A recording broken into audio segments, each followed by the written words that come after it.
All right, welcome to this explainer. Today, we're taking a highly objective, purely data-driven look at the catastrophic events of May 2nd, 2026. This was a night that literally permanently rewrote the rules of modern warfare. We're going to deconstruct exactly what happened during a sequence that fundamentally altered military architecture as we know it. So we'll be diving straight into the tactical data, the classified assessments, and the massive strategic fallout of an attack that systematically dismantled a state-of-the-art intelligence network. Now, what's really interesting about this slide is the staggering gap between the sanitized public narrative and the classified operational truth. Officially, the whole thing was spun to the public as just contained kinetic activity and defensive repositioning. But when you look at the classified reality, it reveals a terrifyingly specific phrase, aerial reconnaissance superiority conceded. This isn't just some standard PR spin. It's the actual distance between an institution trying to manage a strategic catastrophe and the cleared intelligence community documenting a total collapse of operational capability. Okay, let's jump into Section 1, the 114-minute attack. To really understand this strategic shift, we first have to anatomically deconstruct how the attack physically unfolded. 114 minutes. That's it. That is exactly how fast this massive strategic shift took to unfold in the dead of night. Starting at exactly 02:19 local time on May 2nd, pre-positioned launchers scattered across the Iranian plateau and the Syrian border were activated. And in less than 2 hours, an entire military paradigm was upended. During those 114 minutes, exactly 1,050 Iranian HIMARS precision rockets were launched. And look, these weren't just haphazardly fired. They lifted off from highly mobile platforms, which made pre-launch detection and suppression just incredibly difficult. They arrived in these layered, overlapping salvos. The wave architecture was meticulously designed around one singular operational objective. And that objective? The total destruction of 11 Israeli UAV bases. And, well, they succeeded. 11 drone control centers and their launch infrastructures were completely wiped off the map before the sun even came up. This wasn't some temporary glitch or minor degradation. The infrastructure was shattered. It completely blinded long-term regional intelligence gathering. So the crucial point is, what does losing 11 bases actually mean in the real world?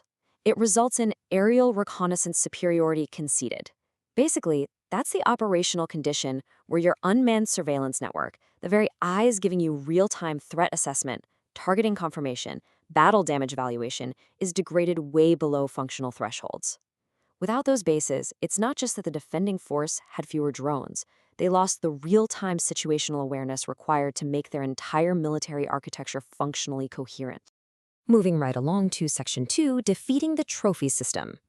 So, you're probably asking yourself, how exactly do you dismantle the most advanced defense grid on the planet? Well, it comes down to a ruthlessly calibrated strategy called precision saturation doctrine. Step 1, an opening wave of 400 HIMARS rockets. But here's the catch. They weren't aimed at the UAV bases themselves. They were aimed squarely at the capacity to defend those bases. The whole goal was to force the expensive trophy active protection systems to expend their interceptors at their maximum sustainable engagement rate, basically burning through their defensive inventory.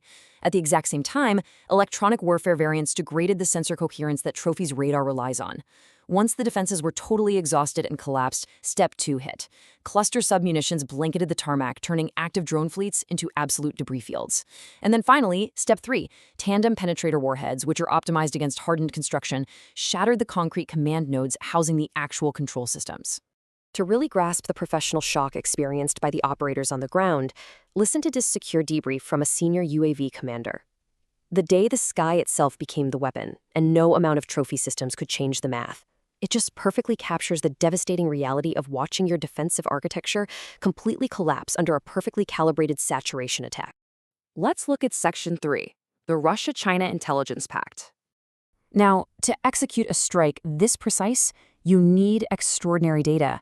And Iran simply did not have the indigenous collection capability to achieve this level of accuracy against hardened facilities. So the Russia-China Intelligence Pact stepped in to provide pure-level collection. For months, they had been accumulating detailed mapping of the UAV-based configurations. They analyzed the specific coverage geometry of the trophy systems to find the blind spots.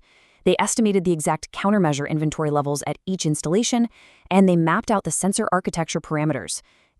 All of this intelligence is exactly what allowed that opening wave to perfectly match the known engagement limits of the defensive grid. Section 4, Strategic Cost Ratios. And this brilliantly illustrates the massive paradigm shift in the economics of modern warfare, because decades of sanctions basically forced Iran to develop indigenous, highly cost-effective rocket components. Think about this. A single Khyber precision rocket costs only in the low tens of thousands of dollars. So the entire 1,050 rocket operation cost mere millions. But in devastating contrast, the defending power lost billions of dollars. Billions. In hardened facilities, depleted interceptors, destroyed surveillance platforms and command systems. It's just an entirely unsustainable exchange for the defender. The core strategic takeaway here is this. The operation bypassed direct military strength. Instead, it systematically attacked the specific enabling infrastructure that makes that military strength operationally coherent. Drone control centers might not be the most physically imposing targets, but they are absolutely the most operationally consequential. Relative to the low economic cost of destroying them, taking out those 11 nodes effectively blinded the entire military apparatus. Which brings us to our final part, Section 5, Global Intelligence Architecture Failure. This leads to some pretty terrifying global fallout, because, honestly, the real target of this operation wasn't just Israel.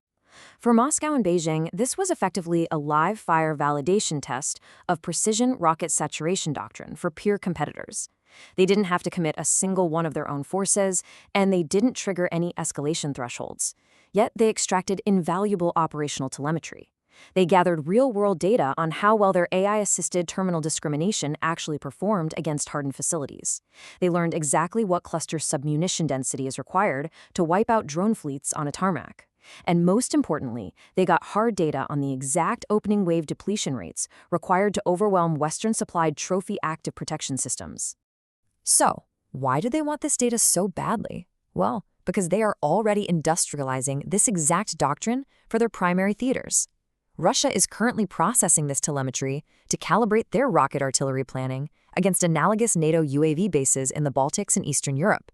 Meanwhile, China is feeding this exact same data directly into the People's Liberation Army rocket force for precision strikes against American and allied surveillance drone bases in Japan, South Korea, and Guam. That is the exact infrastructure required for any U.S. response to a Taiwan crisis. So, in the wake of all this, the joint U.S.-Israeli after-action review issued an urgent set of recommendations, because surviving this new doctrine requires a fundamental restructuring. Militaries are going to have to invest at an industrial scale in directed energy systems, using lasers to shoot down threats at a fraction of the cost of physical interceptors, just to handle massive opening wave densities. They need autonomous counter-rocket architectures to completely remove human and mechanical engagement rate limits. They require multidimensional intelligence fusion to detect pre-launch positioning. And critically, they absolutely must adopt a distributed UAV basing doctrine. Recent emergency dispersal orders issued right after the attack proved beyond a doubt that concentrating expensive drone fleets at just a few bases is simply no longer functionally viable. All right, I want to leave you with this final, really provocative thought. How can modern militaries adapt to a threat environment where the enablers of their real-time awareness can be systematically destroyed at unsustainable cost ratios? You see, the events of May 2, 2026 proved that a low-cost AI-assisted precision saturation attack can completely dismantle an advanced intelligence architecture in just 114 minutes. As peer competitors continue to industrialize this doctrine globally, it forces all of us to deeply question the future viability of our current defense strategies. Thank you so much for joining me for this explainer.